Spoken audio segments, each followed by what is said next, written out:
What happens when a shy, bullied teenager with a once-in-a-generation voice storms Britain's Got Talent, delivers a performance that leaves judges speechless, and still comes second to a dancing dog? Today, we're unpacking the real story of Jonathan Antoine, the opera prodigy who went viral overnight, lost the crown to a novelty act, and slowly disappeared from the mainstream spotlight. From bullying and heartbreak to transformation and a life-changing diagnosis, this story is way deeper than you think. The BGT moment that changed everything. March 24, 2012. The date that would change Jonathan Antoine's life forever. At just 17 years old, he walked onto the Britain's Got Talent stage alongside Charlotte Jaconelli, 16. They were Jonathan and Charlotte, a classical crossover duo nobody expected to take seriously. And honestly, the judges didn't. When Simon Cowell first laid eyes on Jonathan, nervous, visibly overweight, dressed like any other teenager, he made a comment that would haunt him, just when you thought it couldn't get any worse, barely hiding his skepticism. The other judges looked equally unimpressed. It was painful to watch. Here was a kid who'd been bullied his whole life, now facing rejection on national television. Then Jonathan opened his mouth. The first notes of The Prayer silenced the room. Cowell's jaw literally could have been picked up from the floor. Amanda Holden's eyes went wide. The audience erupted before the duo even finished the first verse. This wasn't just good. This was extraordinary. Jonathan's tenor voice soared through the auditorium with the power and emotion of someone 3 times his age. When they finished, the judges couldn't contain themselves. Simon Cowell, the same man who dismissed Jonathan seconds earlier, was now comparing him to Luciano Pavarotti. Pavarotti, one of the greatest tenors of all time. That was a complete and utter shock. Jonathan, you're one of the most amazing talents I've heard. The performance went viral instantly. Millions of views with news coverage worldwide. Jonathan went from bullied high school kid to international opera sensation overnight. But here's the twist, and it's a big one. Simon suggested during the auditions that Jonathan should dump Charlotte and go solo. Can you believe that? On national television.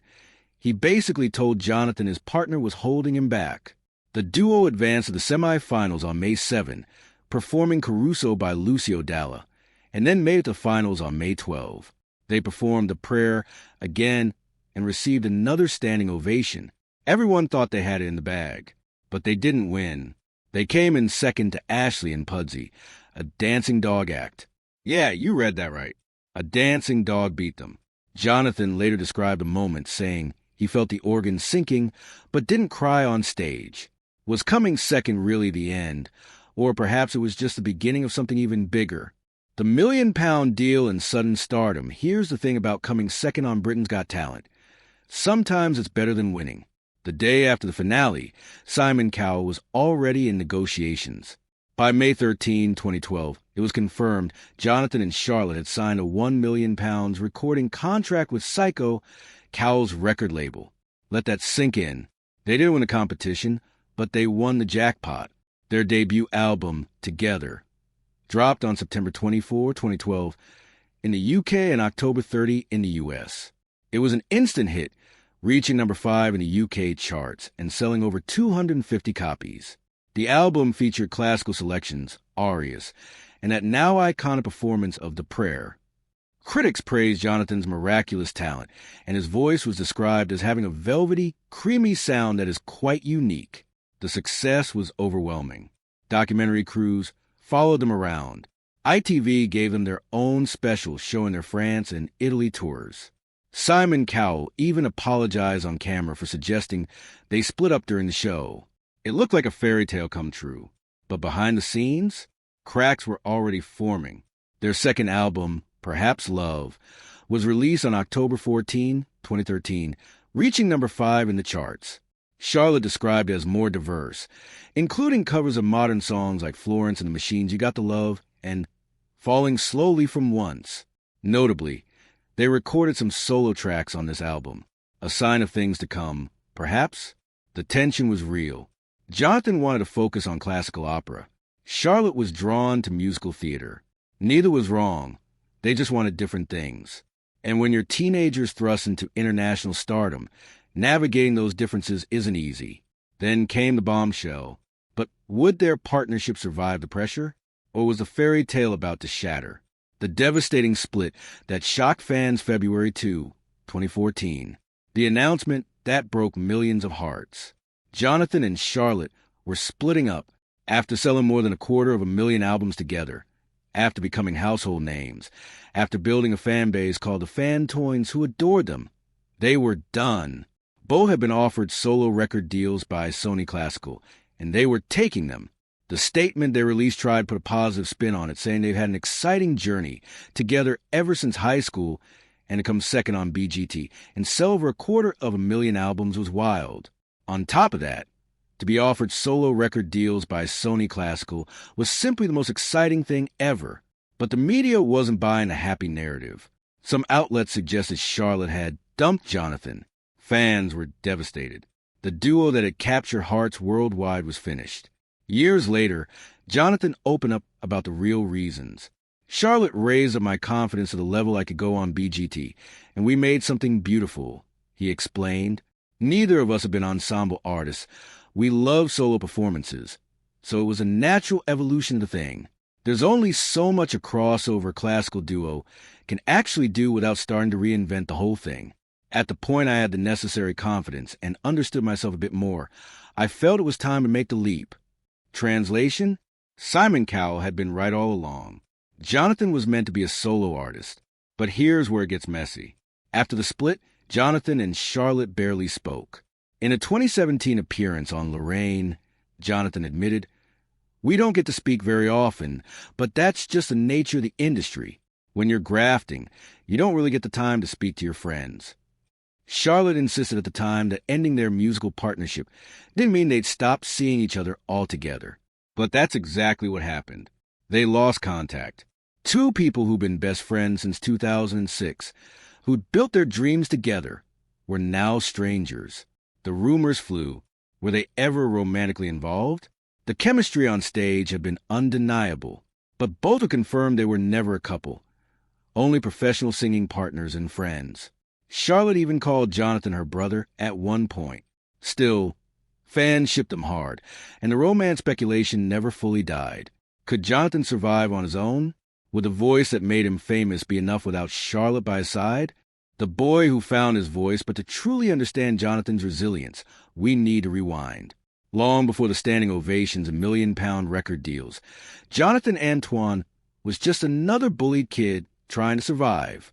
Born January 13, 1995, in Hainault, Essex, to a police inspector father and housewife mother, Jonathan's childhood was marked by relentless torment that started when he was just 4 years old.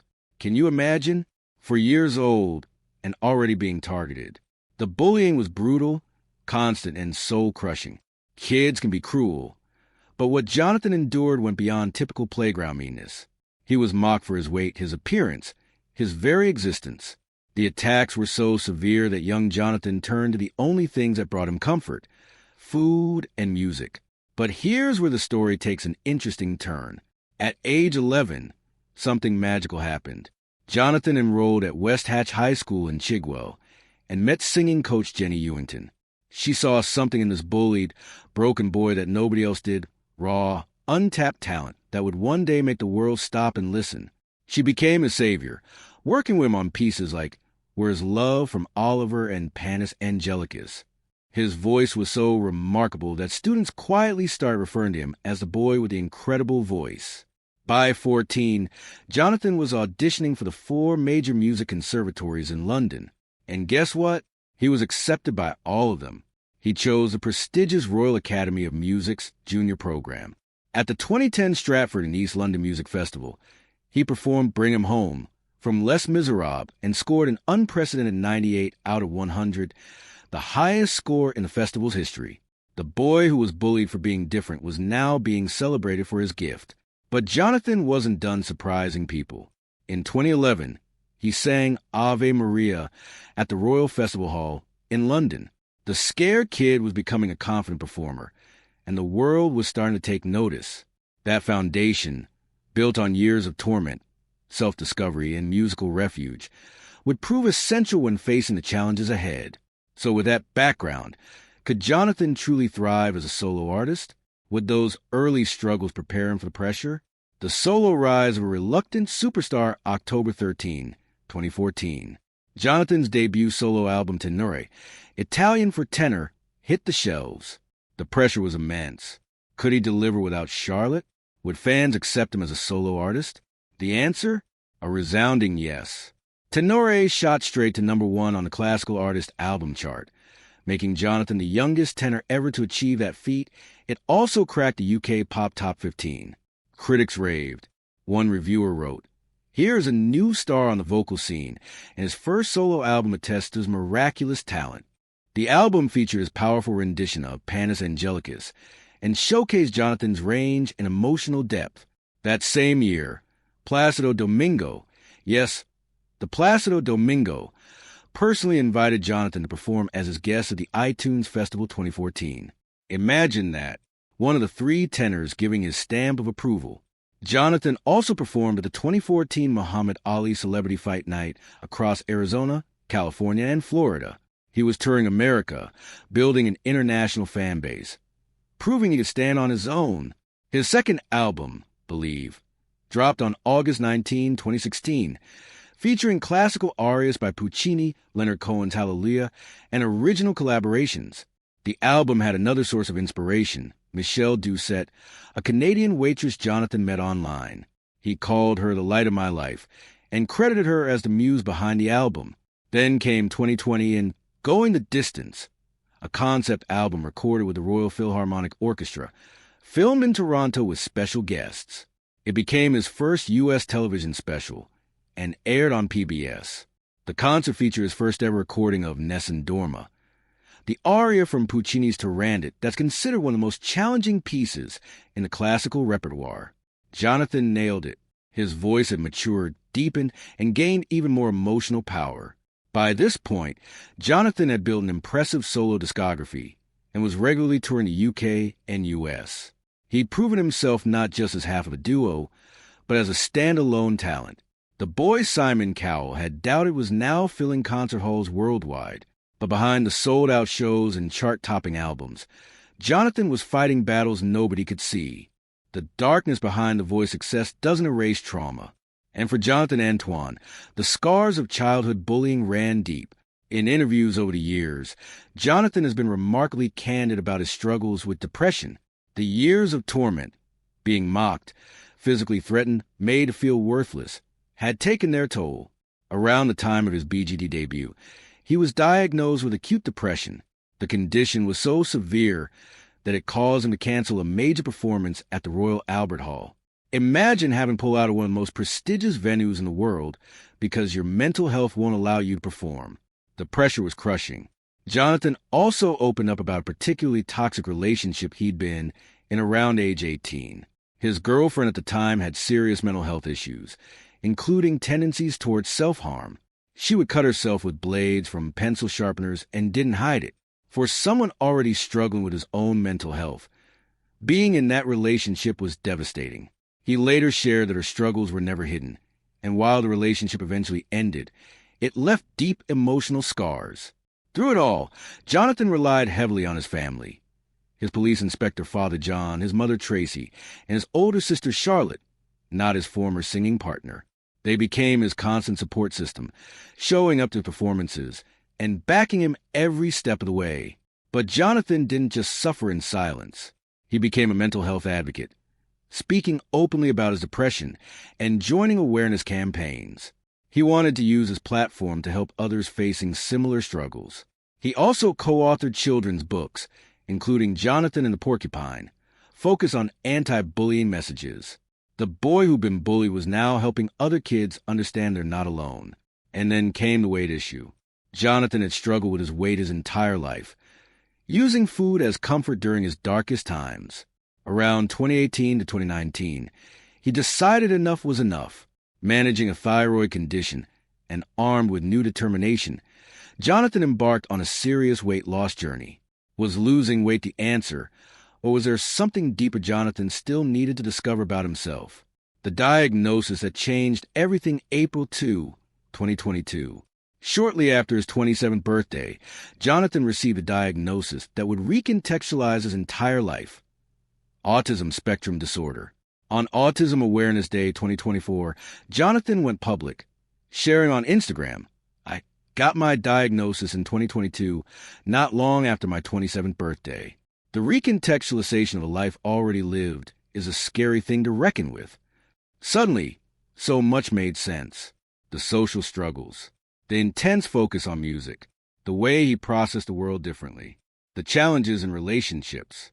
It wasn't that something was wrong. His brain just worked differently. Jonathan's autism diagnosis helped explain why the bullying had affected him so profoundly, why relationships have been challenging, why it always felt slightly out of step with the world. It was liberating and terrifying. Understanding himself better meant he could help others understand themselves too. But the transformation wasn't just internal. Jonathan's physical appearance was about to shock everyone. The dramatic transformation between 2020 and 2024. Jonathan underwent one of the most dramatic physical transformations in recent entertainment history. We're talking about losing over 70 pounds. Some sources say up to 120 pounds. The change was stunning. The transformation happened gradually through consistent lifestyle changes. Walking 10,000 steps every day. He's missed that goal only twice. Managing his thyroid condition, and fundamentally changing his relationship with food.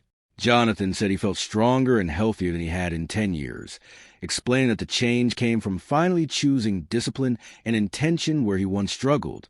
By 2024, Jonathan had dropped to around 210 pounds. Photos showed him with his signature curly hair, but a dramatically slimmer face and body. He looked healthier, more confident, more comfortable in his own skin. The transformation wasn't about meeting anyone else's standards. It was about his health. The commitment to walking 10,000 steps daily became almost meditative. That discipline, the same discipline he'd brought to his vocal training, was now applied to his physical health. And his fans? They were thrilled. Comment after comment praised not just his appearance, but his honesty, his journey, his willingness to share the struggles alongside the victories. Where does that leave Jonathan Antoine today? What's next for the tenor who survived it all? Where is Jonathan Antoine now? As of January 2026, Jonathan is entering what he calls a powerful new era. In January, he released All of Me, a stunning reimagining of John Legend's hit showcasing both his classical training and contemporary flair. The single is from his upcoming album Speaking to You, featuring tracks like Sound of Silence and Impossible Dream. He's been teasing the project on social media and in live streams with his devoted fantoins. His Christmas album, Christmasland, was released in December 2024. His estimated net worth sits at $4 million, earned through album sales, concerts, and TV appearances. Not bad for the kid who was told he'd never amount to anything. And what about Charlotte? She transitioned to musical theater, appearing in West End productions, including Sweet Charity and Heathers the Musical. The two rarely, if ever, speak. Michelle Doucette, Jonathan's girlfriend who inspired Believe. The relationship ended, though Jonathan has kept details private. A documentary about Jonathan's life, Beyond the High Sea, has been mentioned as being in development. Jonathan continues to advocate for mental health awareness, neurodiversity acceptance, and anti-bullying initiatives. In recent Instagram posts, he looks genuinely happy, comfortable in his own skin in a way he never was as a teenager. OUTRO Jonathan Antoine's story isn't about fame. It's about survival, growth, and refusing to be broken. From a bullied 4-year-old to the viral BGT sensation, from the devastating split with Charlotte to his triumphant solo career, from battling depression to discovering his autism, from transforming his physical health to embracing his authentic self, his journey is one of constant evolution and remarkable resilience. Jonathan didn't just endure it all, he thrived. Every struggle sharpened his voice and strengthened his spirit. So the next time you see Jonathan Antoine perform, remember you're not just watching a singer. You're watching a survivor, an advocate, a man who refused to let the world's cruelty define him. And that's what really happened to Jonathan Antoine from BGT. If his journey moved you, smash like, subscribe, and drop your thoughts below. Because stories like this, they deserve to be heard.